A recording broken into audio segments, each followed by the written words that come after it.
वंदे वंदे वंदे। आप भी जरा बोलिए, आप तो सो गए, आप भी सो गए। सोने दो, क्योंकि जब मुल्क जागता रहेगा वो सोते रहे तो ही अच्छा रहेगा। सर ठीक है, बैठो भाई। सर आपका मैं बहुत ही आभार मानता हूं। आप मुझे होम मिनिस्टर बोलने के बाद मुझे आपने समय दिया, इसीलिए मैं आपका धन्यवाद करता हूं। सर, राष्ट्र गीत वंदे मातरम 150 साल के ऐतिहासिक मौके पर सदन में अपने विचार रखने का मुझे अवसर मिला है।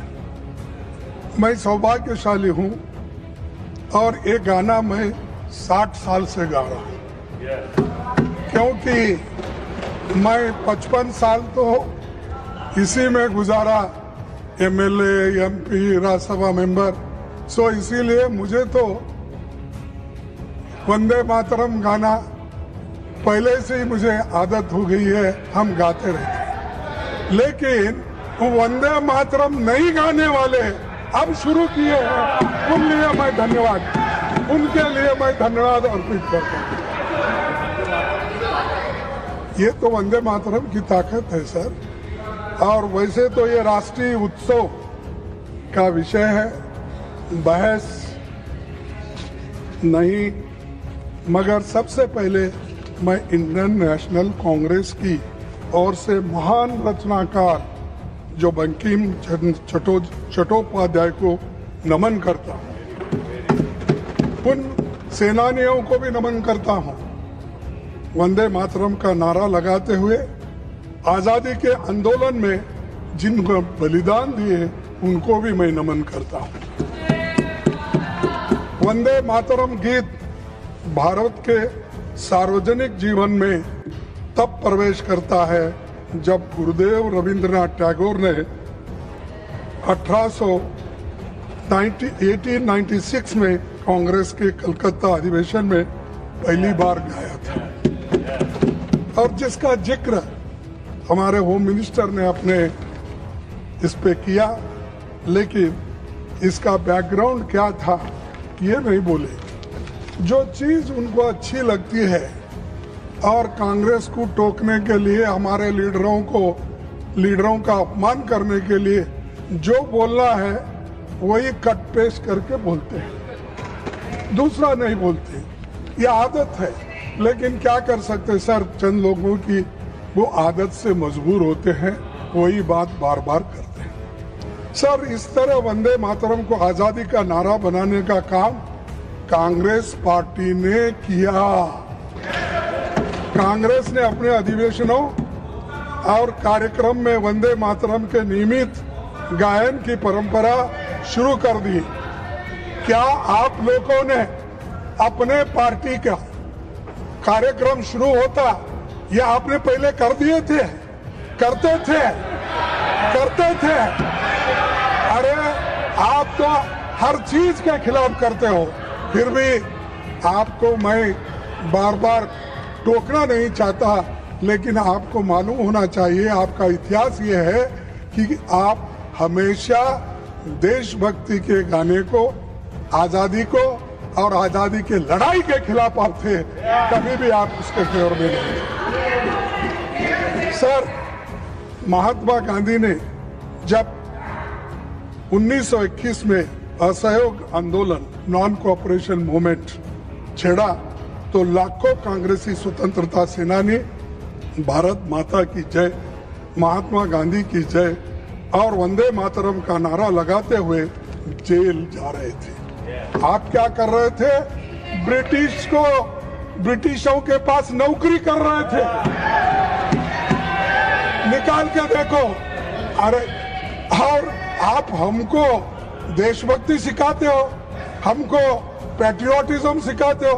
अरे, पहले तो आप पैट्रियोटिज्म के नाम से डरते थे और सिर्फ सेवा करना ब्रिटिशरों का जानते थे, इसीलिए अरे माफीनामा पिलाता हूँ कहीं बाद में, वो तो उनके गुरु का है।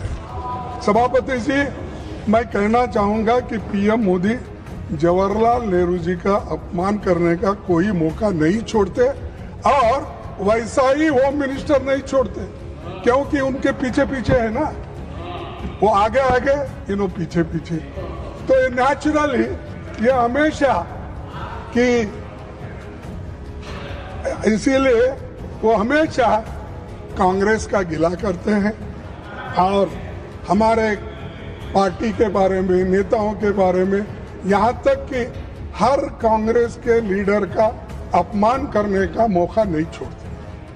लेकिन मैंने प्रधानमंत्री का भाषण सुना और उन्होंने नेहरू जी पर आरोप लगाया और कहा कि 1937 में नेहरू जी के नेतृत्व में कांग्रेस पार्टी ने मूल वंदे मातरम गीत से महत्वपूर्ण पद हटा दिए थे। अभी जिसका जिक्र उन्होंने किया, यहाँ तक भी किया कि मुसलमानों का नाम लेके उनको डर के वो हटा दिए, ये भी कहा उन्होंने।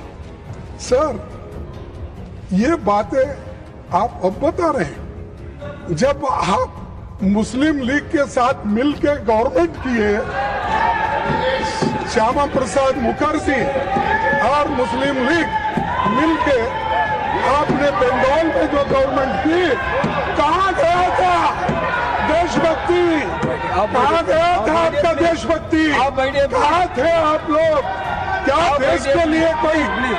अरे ये लोग, अरे पढ़ो, आपका इतिहास मालूम होता है। सर, प्रधानमंत्री जी ने सुभाष चंद्र बोस को नेहरू जी की चिट्ठी का, सर प्रधानमंत्री जी ने सुभाष चंद्र बोस को नेहरू जी की चिट्ठी का भी जिक्र किया। हमेशा की तरह उन्होंने फिर से सदन को गुमराह किया। प्रधानमंत्री के आरोप तथ्य से परे हैं और लोगों को भ्रमित करने वाली है। सर, सच्चाई ये है, 16 अक्टूबर 1937 को नेताजी सुभाष चंद्र बोस ने गुरुदेव रविंद्रनाथ टैगोर को पत्र लिखा और उनसे पूछा कि कांग्रेस को वंदे मातरम के प्रति क्या रुख अपनाना है। ये किसने लिखा? नेताजी सुभाष चंद्र बोस। उनके बारे में भी डाउट है आपको? इसके अगले दिन 17 अक्टूबर को नेताजी ने नेहरू जी को पत्र लिखा और सुझाव दिया कि नेहरू जी को इस विषय पर गुरुदेव से व्यक्तिगत रूप से मिलना चाहिए। ये सुभाष चंद्र बोस के वाक्य है।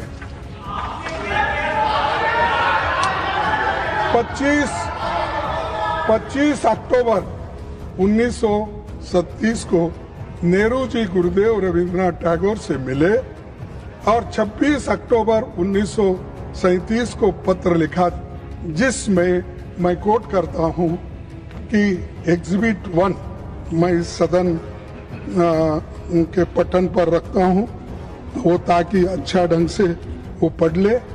मैं कौन है नहीं यहाँ पर, कोई रहता नहीं पटन, अरे कौन नहीं आया, ये पटन में रखता हूं और मैं कोट करता हूं रविंद्रनाथ टैगोर जी ने क्या कहा। In offering my own opinion about it, I am reminded that the privilege of originally setting its first stanza to the tune was mine. To me, the spirit of tenderness and devotion expressed in its first portion, the emphasis it gave to beautiful and beneficent aspects of our motherland, made a special appeal, so much so that I found no difficulty in disassociating it with the rest of the poem. पढ़ो और एक बार.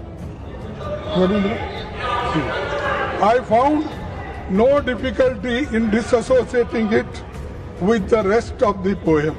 The first two stanzas are such that it is impossible for anyone to take objection to. Remember, we are thinking in terms of national song. Remember, Please, आप बैठिए. we are thinking in terms of national song for all India. This is Rabindranath Tagore's words. Are you against it? You want to condemn this? This is Rabindranath Tagore's stanza. He accepted it and that is continued. सभापति जी, सच्चाई ये है कि Congress working committee ने 28 अक्टूबर 1937 को गुरुदेव की इन्हीं शब्दों को सर्वसम्मति से पारित किया. कहां पर? तो ये जो इस प्रस्ताव पर सहमति व्यक्त करने वालों में प्रमुख नेताओं के नाम है, पढ़ता हूं. महात्मा गांधी जी, आपको ऑब्जेक्शन है? मौलाना आजाद जी, पंडित नेहरू जी, नेताजी सुभाष चंद्र बोस जी, डॉक्टर राजेंद्र प्रसाद जी, सरदार पटेल जी, जेपी कृपलानी जी, गोविंद वल्लभ पंत जी, ये सभी नेता लोग एक सहमति से उन्होंने कहा ये कांग्रेस वर्किंग कमेटी के प्रस्ताव के और ये प्रस्ताव में क्या है?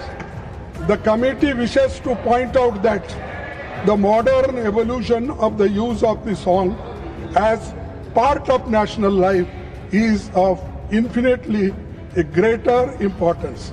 Therefore, the committee recommends that wherever Vande Mataram is sung at national gatherings, only the first two stanzas should be sung. With perfect freedom to organize to sing any other song of unobjectionable character can be sung. ये working committee में मंजूर हुई. क्या नेहरू जी अकेले के? क्या गांधी जी नहीं थे?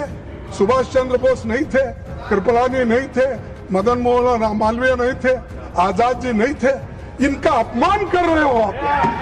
इन सब का अपमान कर रहे हो. और ये सभी बड़े नेताओं का सम्मिलित निर्णय था. फिर नेहरू जी को अकेले क्यों टारगेट करके प्रधानमंत्री वही बार बार बोलते हैं?